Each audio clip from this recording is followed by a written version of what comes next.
Welcome to this episode of the Leap Forward podcast with Riesterer Schnell. I'm Trevor, your host. With Trevor here today, it's Wyatt Davidson, digital product specialist in our southern region, so covering the Campbellsport locations and also Westfield. I'm Matt Schlater. I'm the digital specialist intern. I've been doing this for 3 years now. So I myself am a digital specialist as well. So with that, we're going to go through setting our farm up for success on the operations center side, and go through kind of what we do with customers, what the importance is, and kind of we'll tie that back to Matt being the intern, what he does here at Riesterer Schnell as well. So coming into the fall season, hopefully we've collected a lot of our data already this year. We got our client farm field created. Big thing as we work with some of these technologies is boundaries. With these boundaries, I guess, what's your experience with creating boundaries with customers and utilizing them? And yeah, so the fundamental block of the technology that we're using, especially coming into fall here, ties, like you said, directly into the operations center. So having a key boundary, the simplest form of a boundary, hand drawn on a Google satellite imagery, probably field detection, I would say, really helps guys out on their monitor, making sure that the data is getting collected back to that field, geospatially getting separated there. So keys to that, having that boundary there really start to unlock, what our capabilities are, and then we can tie that in even farther when we get to some of those high definition boundaries. Guys are mapping those with gators or preseason. Hopefully you got everything mapped if you're going with those high quality boundaries, and that's unlocking these guys to start doing some turn automation features and stuff like that in their combines. So yeah, no, you mentioned drawing those boundaries in. I guess that was something in the cold winter months. I'm drawing the boundaries in online, and Matt can share some of his experiences with creating those boundaries with a gator. And some of those interesting scenarios. Yeah, I mean, that's something I do a lot of, is ultimately I get to draw a lot of boundaries on the op center, or this winter I worked on mapping boundaries. It provided its challenges. I mean, you wouldn't think it, but field conditions are actually a big part, because if you don't have good field conditions, that globe's swaying all over the place and you have kind of inaccurate boundaries. There was one example this winter where the field was just, they must have tiled it, and it was just huge blocks of dirt, and I was just going like this, and when you looked back at the map on Op Center, the boundary was really bad because you were just moving so much. Yeah, absolutely. Very important to get that high quality boundary. Like Wyatt kind of said, working into some of these technologies that we're utilizing, the fundamental piece is that boundary, the accuracy. We can't take that $1 million piece of equipment to the field and utilize that investment unless we have a high quality boundary. So, very important as we go forward, and wherever you're at in that journey, I think it's important that you work to get higher quality boundaries throughout the seasons. So as we're working into the harvest season here, hopefully we documented our planting layers either manually on a screen, putting them in on our phone after just as a manual layer, or documenting them in a John Deere screen, or even in a competitive screen, bringing that data in. You guys want to go through kind of what that can unlock for us as we go into the harvest season here with that planting layer? Yeah, so on that side of things, variety locator is pretty key, especially if guys are doing split varieties through their field. So as you're harvesting your crop, you're able to see the variety changes, either get color notifications or tones on their monitors so that you guys know that you have entered into, a new variety, kind of can see how that's comparing to the other one side by side there. So some things we can get to that is, setup files sent to the monitors. Can bring into that variety locator information. Work plan is another one, if you want to touch on that, Matt. Yeah, work plan. I mean, that's something we've been doing. So we started using work planner more in harvesters this year in the summer with choppers. Actually, you started using it's called automatic work plan. We've had really good success. Guys have been liking it, that their fields are just automatically changing and it's documenting the right varieties. I think it's something we'll keep using in fall here, is we have more guys with these variety locators making sure that they do have the right client farm field, and it eases that operator use as you pull in the field. It's just less button clicks when you pull them. Yeah. Yeah, we get to jump in the equipment ourselves once in a while, and I find myself forgetting those fundamentals as well. I'm trying to unfold the piece of equipment, get it into field operation, and I'm not exactly practicing what I'm preaching of selecting your client farm field. So that's where, with that work planner, it's going to do that for you. It's going to set up your variety locator, and moving into guidance line selection, whether we're using just a straight track or technology called Autopath, where we're documenting all of those rows on our planter pass and bringing those back through to guide our machine through the field. So have really good success with Autopath rows, where every single corner row in the field is documented, and we've been seeing it to where even guys are turning off their row sense on their heads, or even the row sense on those sprayers that has been equipped that way, and letting that machine auto track through the field even on the headland passes. So a lot of great things with that. I mean, even getting into with the Autopath rows, a new technology that I know you mess with a little bit this late summer here on our sprayers with that Autopath, that turn automation on the sprayers. So utilizing that, and if you want to touch on that just a little bit. Yeah. So we were trying to get guys this year that had the Autopath rows and the sprayers capable of that new turn automation feature there to always do every turn, whether it's, your fungicide passes or even prior to that, some herbicide or insecticide, stuff like that. Every time you're in the same field, your sprayer's always consistently turning around to that same point. So, the thought behind that is we're reducing crop damage and trying to be more productive there as well. So, system went very well this year with the guys that were able to run it and kind of test it and see what their troubles with it and kind of work through that and how it ties, like you said, to your Autopath. And even if you don't have Autopath, it's still a feature that's out there for straight tracking on your rows there if you're sharing guidance lines. So, it's definitely been a good tool, and we can now expand to that coming into fall preparation with guys doing turn automation on the combine. So just every production step that we're able to continue to use the technologies through and kind of get these guys ready to go for it.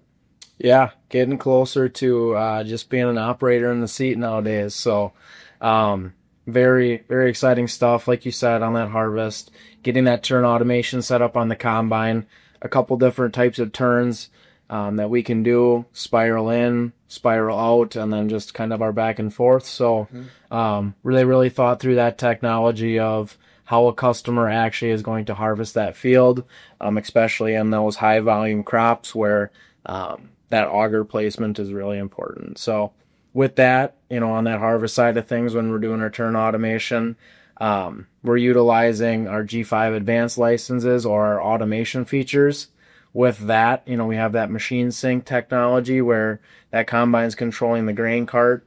And then when you lock on, that operator in the cab is, there's no interface on that grain cart tractor. So something that, is very beneficial and can really speed up harvest and keep that combine rolling through the field efficiently. Yeah, kind of bouncing off machine sync. I know, Matt, you've been doing a lot of work this year with infield grain cart sharing there for grain weight sharing on the harvest. Yeah, so that's another new exciting thing we're going to have this fall is grain weight sharing between, basically, you'll see in the combine cab, you'll be able to see whatever the weight is on that tractor.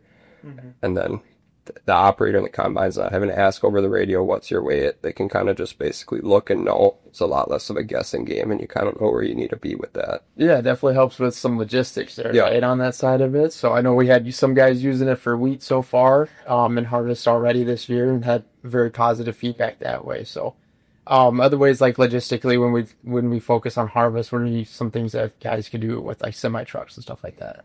Yeah, so with that grain weight sharing, that's coming to our operations center, web and mobile platform. So we're seeing those weights of the grain carts on that mobile app, and that's where a farm manager on that mobile app with JDLink modems is what's equipped in all of our John Deere technology. We can start to put that in semi trucks, support vehicles that are not John Deere branded equipment, and get that real-time information of where that machine's at. And I'll let Matt just kind of dive into some of the stuff because he's been doing a lot with putting those modems in semis this year. Yeah, so the most exciting thing this year, we've been putting more modems in semis, is we're actually getting back that diagnostic data. We're getting back engine hours, your miles on your truck, DEF levels, fuel levels, some sort of like engine metrics actually too, like utilization within the engine. So we're getting back more than just the machine's location. It's been pretty good stuff, and I only see it growing from here. It's been really exciting. Yeah, and that's where I think we see guys running an iPad in the cab, or it is that farm manager that's closely watching the operations center to see where that truck's at. If we got 4 trucks on the road and there's none in the field, maybe we're going to harvest a little bit differently for the time being until we get a truck. So really that operations center, mobile or web, being kind of the one-stop, I said logistical shop before, but really to help you have a real-time snapshot of what's happening on your farm.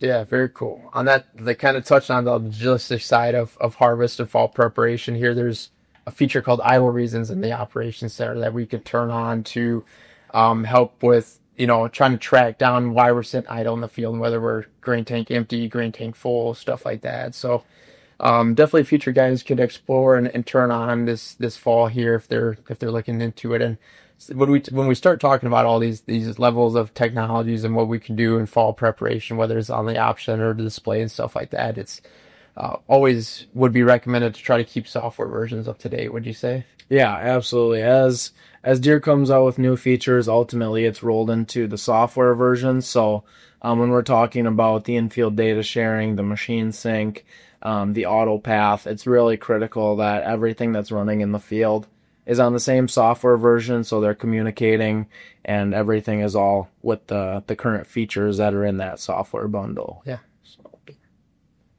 Matt, do you want to touch on how guys need to, we started planting and we always try to push the SFRTK, the satellite version of RTK, to our customers, and how to make sure that they're ready to go for the fall here as well. Yeah, so basically making sure that if you are running some sort of advanced features like an Autopath, making sure that we have RTK on the proper globe, switched it around, moving it that way, that you're ready to go this fall, that you're not all of a sudden scrambling, you pull in the field, if we don't have the right globe on here, we can't actually use our features. Just making sure you're reaching out to who you need to make sure that's all set up and ready to go. Yeah, absolutely. Something that with the operations center and the new technology, that's something customers have the ability to see their current licenses, see what serial numbers have what levels of either accuracy or licenses on their machines. So gives a little bit more granularity that way to the customer and to ensure that everything's set up going into harvest. So yeah, the one nice feature that was released here recently on the Op Center is being able to sync those licenses. So guys, in the past, we moving over to the new licenses tool in Operations Center, we didn't have the ability to sync licenses. So tractor licenses and combine licenses and stuff like this kind of all had different start points and end points like that. So if you guys are running into those scenarios like that, just reach out to your local Riesterer Schnell dealership, and we can try to get those licenses more synced back in uniform there. Whether we want to renew stuff at the end of the year, the beginning of the year, it's a lot more user-friendly now. So yeah, very cool. No, a lot of tools that are available for the customers and to help your logistics side. And one other thing just I want to hit on before we let you guys go is we talked a lot about the Operations Center mobile and web, but another really nice app that John Deere's done a really good job on developing is Equipment Mobile. So as you guys are getting in the combines, getting in the tractors with the grain carts, Equipment Mobile has step-by-step directions on setting your technology up in the screen, and then not only just setting up your combine in general. It has crop changeovers, it has default run settings to kind of get a baseline on the crop type that you're running into. Grain loss calculators. Yeah. Grain loss calculator. There's a lot of tools on that Equipment Mobile app that you guys can download and utilize, and that utilizes the same username and password that your Operations Center account utilizes. So it's not making another account, it's just another app that you can utilize. Yeah, I know when I woke up on Monday this week to get ready for the work week, popping out of the door and it's 50 degrees weather, I know I was ready to it kind of gets you in the mindset. If you guys aren't weed harvesting, to get those combines out is start getting things ready to go. So I know this is my favorite time of the year, and I'm excited to get in the field with the guys and start showcasing all the new technology that's been released here. So yeah, no, definitely. Where all of the hard work that we put in for the year is coming into fruition here, and we're able to see the results. Last thing is I wanted to touch on Matt's internship. As we come into harvest season, obviously it's back to school for Mr. Schneider here. So you want to just talk about your experiences, how long you've been here, and maybe what the future looks like? Yep. So I've been here for now, I believe, 3 years. I first started when I was my senior year in high school. I started working in the shop at our Chilton location. And then after I graduated from high school, I started as Trevor's intern since then. Been doing that basically from then until now. I loved every second. I like what I do. I just had great experiences getting to learn from everybody that I interact with on a daily basis. If it's Wyatt, Trevor, some of the other people on our digital team. Just had great experiences that way. It's been a really great experience. Oh yeah, I mean, with you going to school, it's not where it ends, of course. So happy to have you back here, still during the school year, working part-time. So really important that Matt, you're sticking along for the journey here. Yep. So if anybody has any questions or wants to inquire on internships with Riesterer Schnell, visit our website and work through that. Thank you guys for tuning in to this episode of the Leap Forward Podcast with Riesterer Schnell. We're your John Deere dealer coming through for you, Riesterer and Schnell.